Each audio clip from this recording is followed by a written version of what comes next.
दिन से लोग कह रहे थे कि लखीमपुर में इतनी बर्बर घटना हुई, मोदी जी के अपने मंत्री ने भड़काया, मंत्री जी के अपने लड़के ने किसानों को रौंद दिया, लेकिन मोदी जी, शाह जी, नड्डा जी वगैरह वगैरह सब ऐसे चियाकर बैठ गए जैसे वो भारत के नहीं होनोलुलु के राष्ट्रीय अध्यक्ष हों।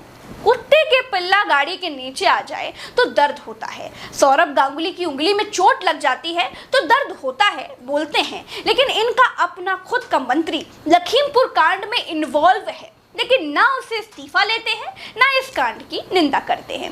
कहते हैं जिन गलत कामों का आप विरोध नहीं करते हैं वो मौन सहमति ही कहलाती है। खैर ऐसा नहीं है, मोदी जी बोले हैं, लखीमपुर नहीं मानवाधिकार पर बोले हैं। बाकी आप अपने हिसाब से जहां सही समझिए लगा लीजिए।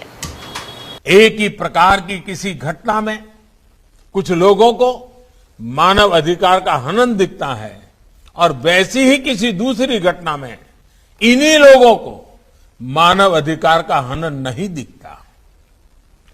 इस प्रकार की मानसिकता भी मानव अधिकार को बहुत ज्यादा नुकसान पहुंचाती है। मानव अधिकार का बहुत ज्यादा हनन तब होता है जब उसे राजनीतिक रंग से देखा जाता है, राजनीतिक चश्मे से देखा जाता है, राजनीतिक नफा नुकसान के तराजू से तोला जाता है। इस तरह का सिलेक्टिव व्यवहार लोकतंत्र के लिए भी उतना ही नुकसानदायक है। हमारे मोहल्ले के मुन्नी लाल फोटो स्टूडियो वाले की छत बारिश में टपकती है, लेकिन फिर भी उसकी फोटो इतनी जल्दी खराब नहीं होती जितनी तेजी से बीजेपी राज में देश की छवि खराब हो जाती है। बीजेपी के पक्ष में कोई चीज ना हो तो तुरंत मिनट से पहले छवि खराब हो जाती है और कोई ना कोई देशद्रोही घोषित कर दिया जाता है। मोदी जी भी एक घटना की तुलना दूसरी घटना से कर रहे हैं। कह रहे हैं कि किसी घटना को राजनीतिक चश्मे से बिल्कुल नहीं देखा जाना चाहिए। राजनीति का सिलेक्टिव व्यवहार देश के लिए खतरनाक है। मोदी जी ने खुलकर कुछ नहीं बताया, लेकिन उनके प्रवक्ता डॉक्टर साहब ने सब खोलकर कह दिया। अपनी सिलेक्टिव राजनीतिक गाड़ी लेकर निकले और लखीमपुर पर ब्रेक मार दिया और बताने लगे कि लखीमपुर पर कांग्रेस राजनीति कर रही है।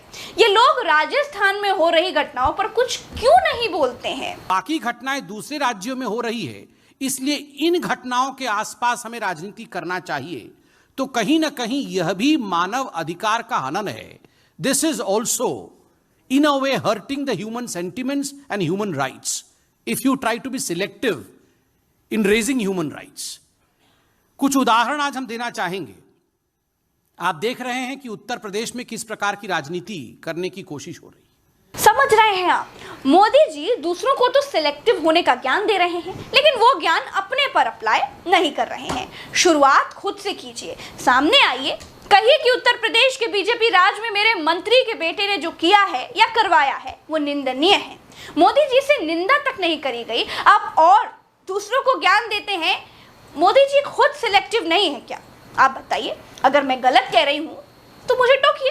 कांग्रेस बीजेपी शासित राज्यों में हुई घटनाओं का रोना रोती है तो बीजेपी को सांप सूंघता है, और बीजेपी कांग्रेस शासित राज्यों में घटनाओं पर छाती पीटती है तो कांग्रेस को सांप सूंघ जाता है।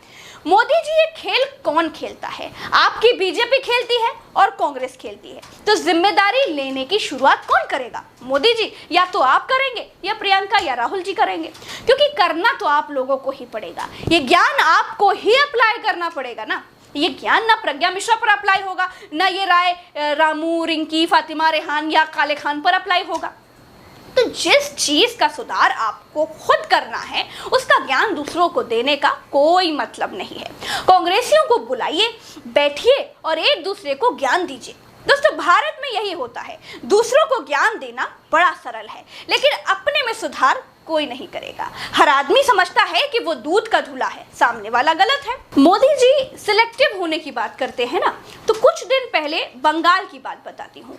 बंगाल चुनाव के बाद हिंसा हुई थी, कई लोग मारे गए, बीजेपी कार्यकर्ता भी मारे गए। इसी बीजेपी ने आसमान सिर पर उठा लिया। ऐसे ऐसे फेक, फर्जी और घरेलू हिंसा के वीडियो फैलाए, दुनिया को लगने लगा कि बंगाल अफगानिस्तान बन गया है और वहां तालिबान उतर आया है। यहाँ तक कि आज तक न्यूज चैनल के एक पत्रकार को भी मरा हुआ बता दिया। कहा ममता के गुंडों ने उसे मार दिया। फिर पत्रकार सामने आया, बोला excuse me mister Patra ji, I am पत्रकार, गोदी मीडिया हूं तो क्या, जिंदा हूं भाई, आरोप लगाने के लिए मार ही दोगे क्या। फिर उत्तर प्रदेश में हुआ लखीमपुर कांड। लखीमपुर में मोदी जी के मंत्री के लड़के पर आरोप लगा कि उसने अपनी जीप से कुचलकर 4 किसानों को मार दिए। 2 बीजेपी कार्यकर्ता भी मरे, एक ड्राइवर और एक पत्रकार मरा।